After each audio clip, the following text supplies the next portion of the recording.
Today, we're diving into a really unique form of Japanese psychotherapy that pretty much flips the script on how we think about anxiety. It's called Morita Therapy, and its central idea is, well, it's both incredibly simple and kind of radical. So let me just start by asking you a question. What if that constant struggle against your difficult emotions, trying to reason with them, control them, or just wish them away? What if that's the very thing that's actually making everything worse? That's the exact problem Morita Therapy was created to solve. All right, so let's get into it. Section 1, the anxiety trap. To really get what Morita's solution is all about, you first have to understand the specific problem he was going after, this self-feeding vicious cycle of anxiety. Morita had a specific term for this state, Shinkei Shitsu. Now, this isn't just another word for anxiety. It actually describes a certain type of person. Imagine someone who's really sensitive, very thoughtful, and has this deep, powerful drive to live a meaningful life. Well, here's the paradox. It's that exact desire for a perfect, full life that ends up fueling this crippling fear of life itself. And this kind of personality is super vulnerable to getting caught in a nasty loop that Morita called psychic interaction. You can think of it like the engine that just keeps the anxiety train running on an endless track. And it all happens in 4 key steps.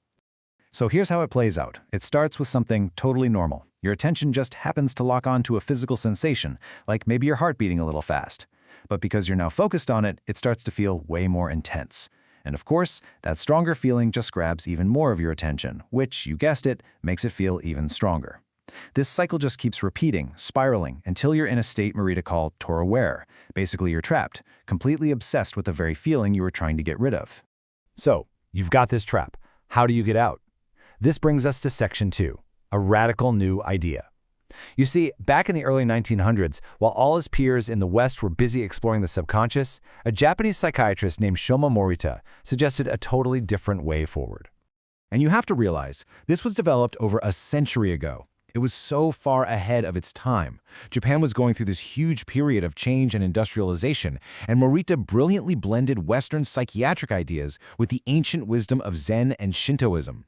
He saw that the anxiety people were feeling wasn't just some personal weakness, but a symptom of modern life. So he built a therapy specifically to deal with it. All right, so that's the backstory. But what did this therapy actually look like in practice? Well, that brings us to Section 3, the 4 stages of healing.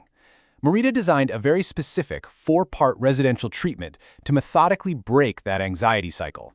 The whole thing is a journey from complete inaction to purposeful action. So, stage 1, and this is going to sound wild, is absolute bed rest. You're put in total isolation with nothing to do but face your own thoughts and feelings. Eventually, the anxiety just gets boring, and this deep desire to do something starts to bubble up. That leads to stage 2, light, simple work, like weeding a garden, designed to pull your focus out of your head and into the real world. Then comes stage 3, heavier physical work, which builds confidence and proves a crucial point. You can still do things, even if you don't feel great. And finally, stage 4 is all about bringing those lessons back into your everyday life. Okay, Section 4. Now we get to the real heart of it, acceptance and action.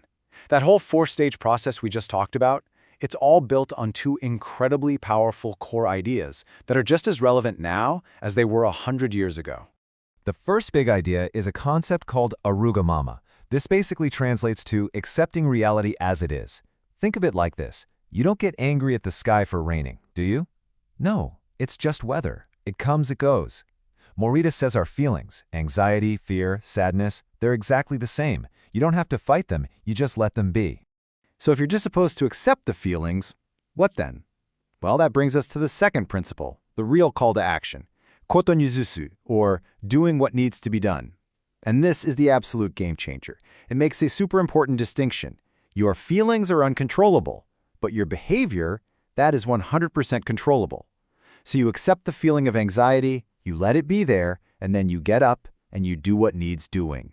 Morita himself had this perfect way of explaining it. He said that trying to control your emotions is like trying to push a river upstream.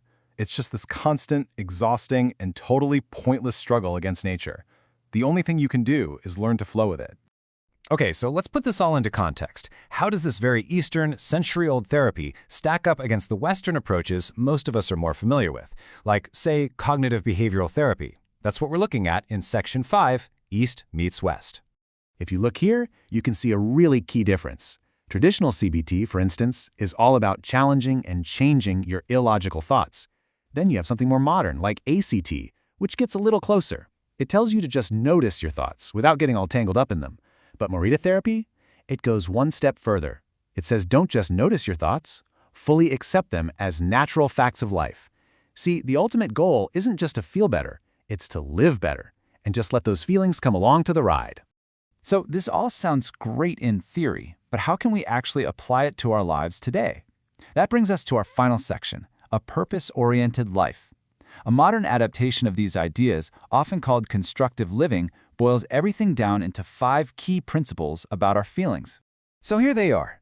First, you can't control your feelings with sheer willpower. It just doesn't work.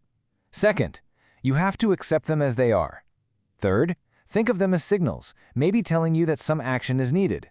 Fourth, trust that they are temporary and will change on their own. And finally, number 5, and this is the really powerful part.